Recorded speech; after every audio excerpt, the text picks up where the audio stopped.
Witam wszystkich bardzo serdecznie, I'm Mysticle, and today I'll be bringing you the latest in AR and VR news. We're actually going to fit quite a bit in today's video, so in case you want to skip to any specific part, as usual, you have chapters down below. So with all that being said, let's get right into it. The very first piece of news is actually one that I believe we're going to have to throw into the next video, but the Quest was actually rooted. The Quest 3 to be exact, because the other Quests have been rooted many times in the past. During that exploit, when it was live, people found some interesting stuff within the Quest code, and according to Luna on Twitter, one of those things was actually an unreleased feature. There was recently a root access exploit discovered for the Quest 3 and Quest 3S. Using this, Sophia Sparkles 2 in the FreeXR Discord managed to enable a work-in-progress version of the panel pinning feature on Horizon OS. So you can kind of see why Meta might not really want us to have access to root on the Quest, because we end up getting things that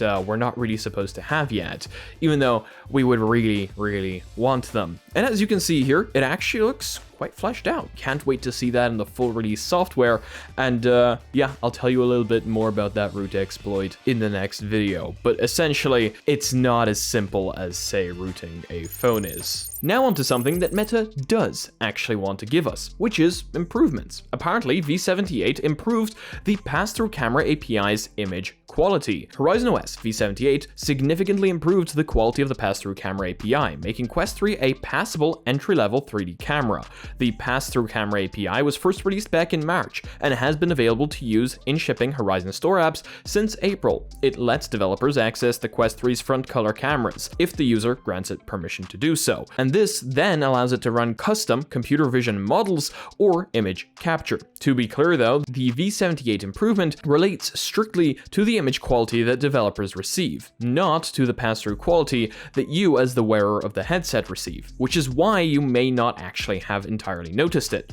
The V78 improvement was spotted by the developer of Imager Gallery and confirmed by Meta software engineer Roberto Caviello. To quote, "With the recent Meta OS V78 update, the pass-through image quality has noticeably improved. Previously, there were some visible artifacts in the captured frames, which I initially assumed were limitations of the system. Thankfully, Meta addressed this in the latest update, and the improvement in clarity is very apparent." So while you might not be seeing this, computer vision models will, and in case you are using something like a 3D gallery or something like that, it should also be apparent in those captures. So that's really cool, always nice seeing improvements, even if they're under the hood and not something that we, as the user, will notice instantly. The Meta CTO has apparently finally given an update on why augments aren't entirely here yet. Actually, entirely is an understatement. They're not here at all. So this was first announced during MetaConnect 2023, and we still haven't received it. Quite a few people have been annoyed about it in the comment section,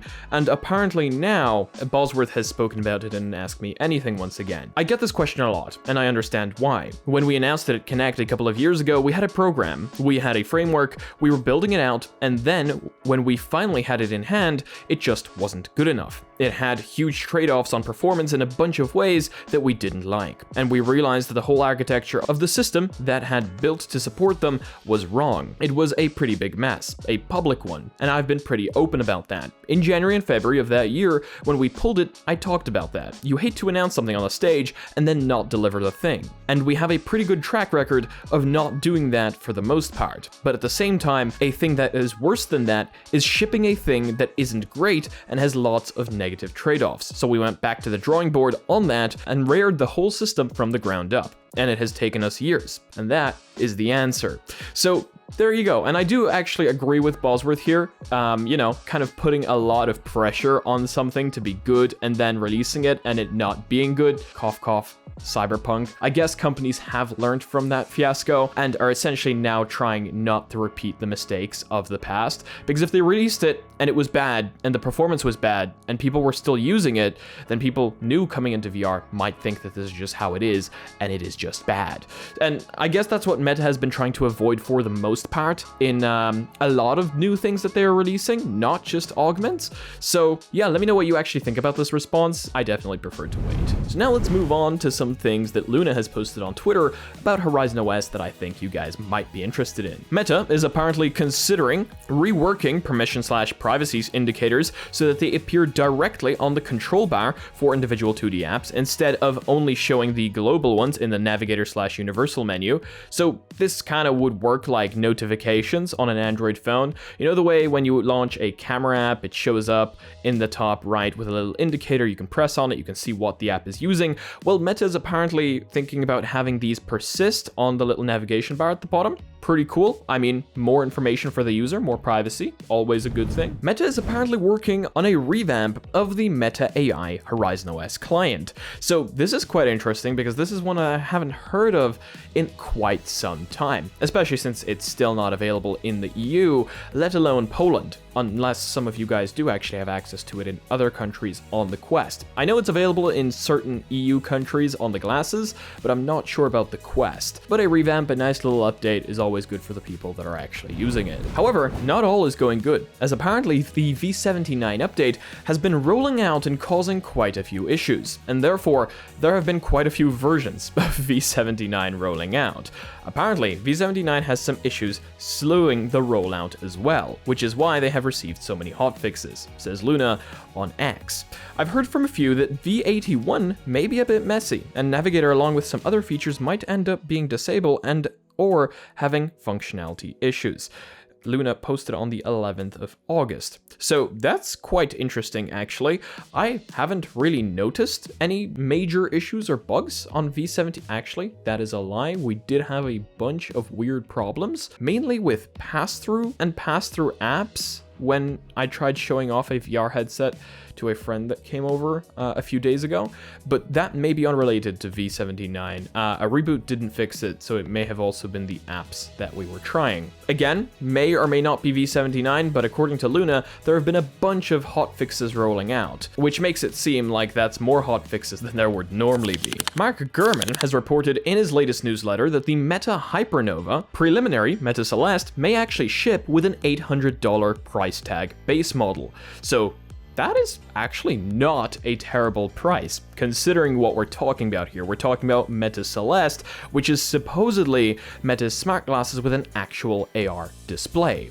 Not only would they, I'm fairly certain, be the first actual consumer-grade AR glasses that are quite slim and wearable in public, but they would also have a price tag that doesn't absolutely destroy people's wallets. And what do I mean by that? Because of course $800 is expensive, but when I speak in terms of technology, $800 is not expensive for a pair of glasses like this. It's like $1,000 isn't expensive for a gaming laptop. It's a lot of money, but for that product, it's not a lot of money. I believe quite a few of you know exactly what I'm talking about.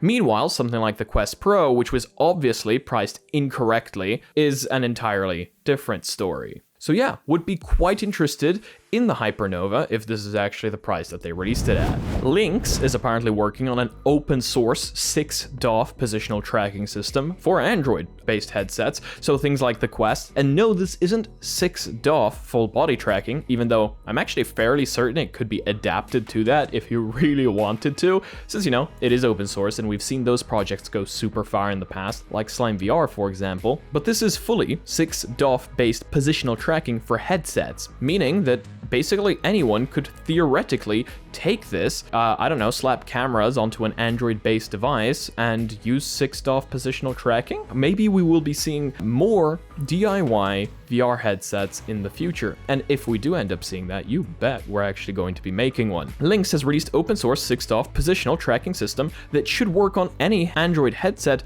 with a Qualcomm chip.